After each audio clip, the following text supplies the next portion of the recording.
Ahoj lidi, já jsem Harry Gamer.cz a já vás vítám u další videa. Dneska je to video z Farming Simulator 16. Tak my si dáme single player, new game, dáme si beginner, to je začátečník, blablabla. Takže jasný, zapneme combine a posekáme z tohle pole. V čem tato hra vlastně spočívá? Tak je to úplně stejně jako Farming Simulator 14, moje první video.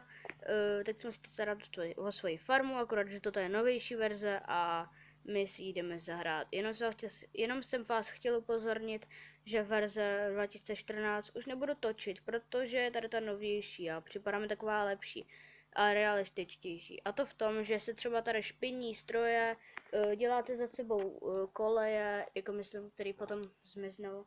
A prostě je to úplně reálnější, realističtější. Plus, když zatroubím nějakou dobu, když zastavíte, vypnete combine a zatroubíte. Ne, to když zatroubíte, tak za váma přijede traktor, vidíte? Samozřejmě ten, který má méně spotřeby a tak. Za váma prostě přijede traktor, vy do něho můžete vysypat a můžete pokračovat dál, takže nemusíte pořád přestupovat z kombajna do traktora, aby se mohl vysypat, je to v tom lepší. A ve 14 toto taky není, takže bomba. A ještě jsem chtěl zmínit, že 14 je zdarma a verze 16 je placená. Já jsem si ji nekupovala, jsem si ji stáhnul zdarma, ale nebudu vám říkat jak. To nestačí se stáhnout z Google jednoduše a potom prostě nestačí si to jenom stáhnout z Google a otevřít to, protože to kontroluje data a ty data vám nebudu dávat. Můžete si to najít někde jinde na YouTube. No, my se tomu teď nebudeme věnovat, budeme se věnovat tady tomu našemu sklízeníčku a no. Tak. Je to úplně úžasný, že když zatroubíte, takže za váma přijede ten traktor. Ach, já vím, jak úžasné. A ještě dojede na místo tam, kde byl, což je taky úžasné. Takže je to dobrý, když třeba vy sklízíte. Je to prostě super věcička, která se hodí, samozřejmě. Jinak nejvíc peněz se tady prodává za řepku, takže tak. A koupíme si pak i druhýho traktora. Budeme mít 2 traktory, asi nevím, co koupíme. Možná koupíme i novýho kombajna, možná nevím. Takže uvidíme.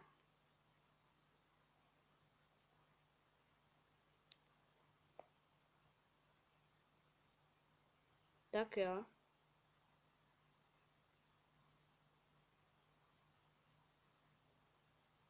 Tady to si posekáme, nevím, co k tomu mám ani říkat.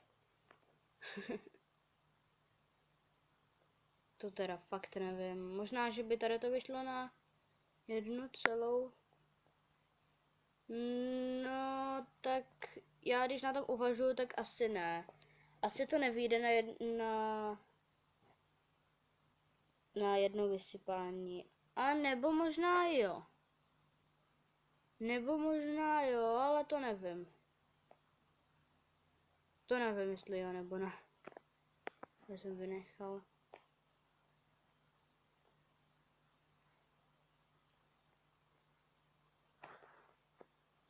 Ježiš, ten strom. Tak jo.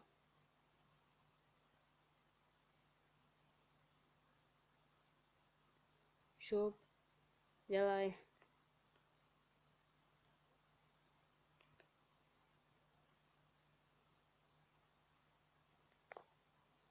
Tak jo, teď se tady otočíme.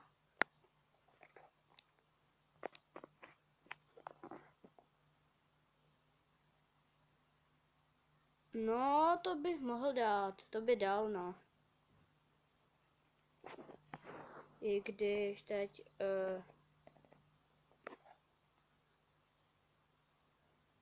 co dělá, tam kroutí. To je chyba, že se takhle kroutíš. Dobrý, už můžeš tady zůstat. Nemusíš nikam jezdit. Tak já pokračuju teda.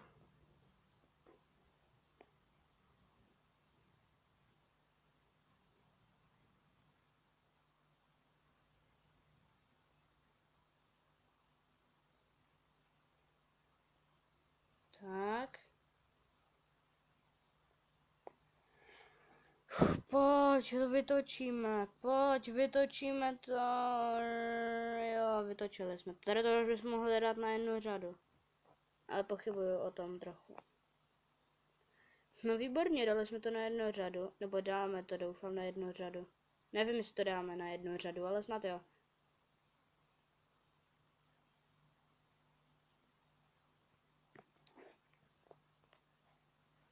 Tak. Tak jo.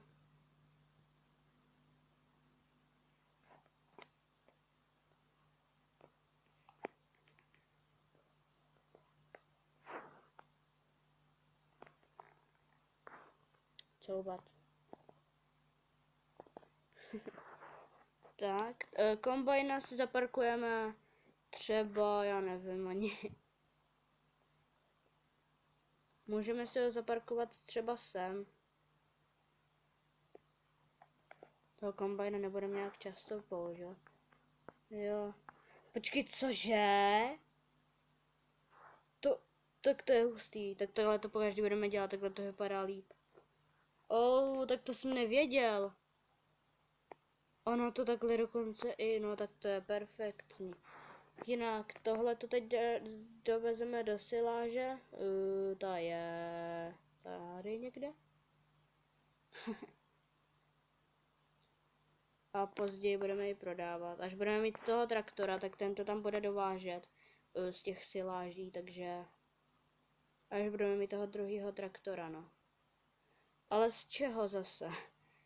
Kolik stojí tady ten traktor? 52 000, no, tak to bychom, no, dejme tomu, nevím, no, ale zkusme prodat tohle. Mám, že tady to nebude někde daleko. OK, a tohle je kde? Taková podková, dejme tomu. Jo, tak to vůbec není daleko. Jako nějaká dálka to je, ale no. Dívejte, on to tam prostě sám zaveze. To je úplně úžasný. Jede nějak ale pomalu, podle mě. Ne, nejede. OK, zavezeme to tam.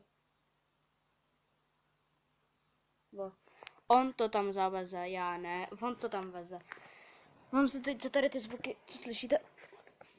Se musím trochu udělat pohodlí. Znáte to, ne? No jo.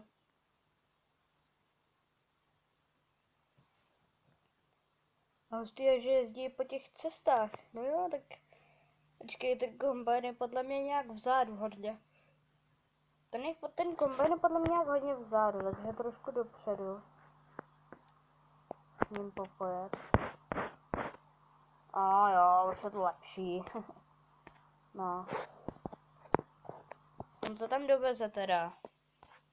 Dívejte, schválně se zastaví, když pojedu auto, to chci vidět, to bych chtěl vidět.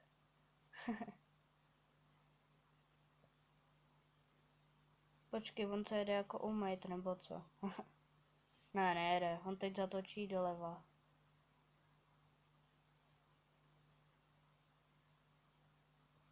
Jo, auto za ním, ne, aha, to není auto. Jo, kam, hej, ty autáku, jeď rovně. Prosím. Cože? Tak to, hej, kam, jestli to auto bude chtít předjet, ne? Hej, to auto pořád. Jak to auto pořád brzdí, ne?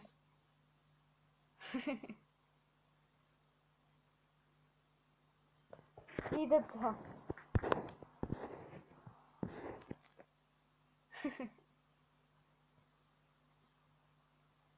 Tak to je hustý. No jo, už tam každopádně bude. Už by tam za chvilku aspoň měl být. to jestli pojede to auto, taky sem, ne, nejede. Tak to bylo dobrý.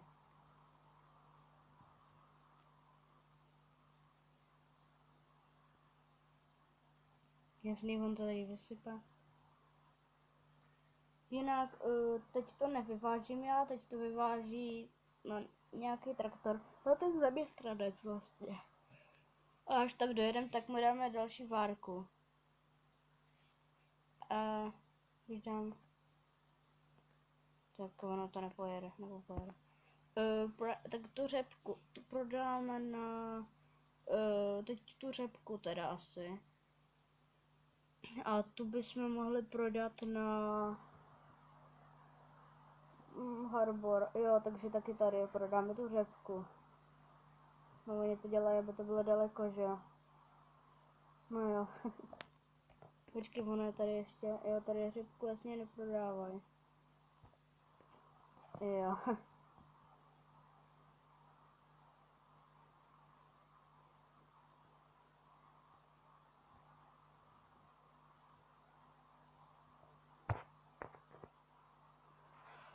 No jasně.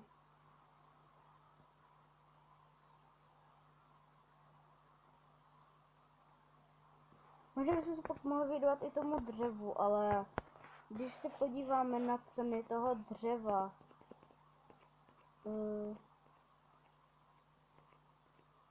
jo, tady Forestry. Tak podívejte, tady máme něco, čím se to asi nakládá, nebo já nevím. Tady ten stroj je na to potřeba, ten stojí 338 000, potom ještě tohleto. To stojí 242 000. Ještě je to drahý strašně. Bez tady toho a bez tady toho byste to fakt nezvládli. Ach, to je škoda. Počkej, on už tam jako dojel.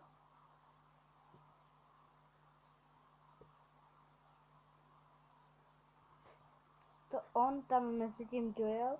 Teď byl před nějakým, dejme tomu, v úzovkách baráčkem. Co teď, kde je teď? Aha. Tak jo, no, teď on dorazí pod to silo. Ale to udělám radši já, protože on dorazí pod pšenici a nasype se tam pšenice. To já nechci. No, tohle to by bylo asi pro tento díl teda všechno. Pokud se vám video líbilo, tak dejte like, můžete dát i odběr a uvidíme se u dalšího videa opět. Takže se mějte hezky a ahoj!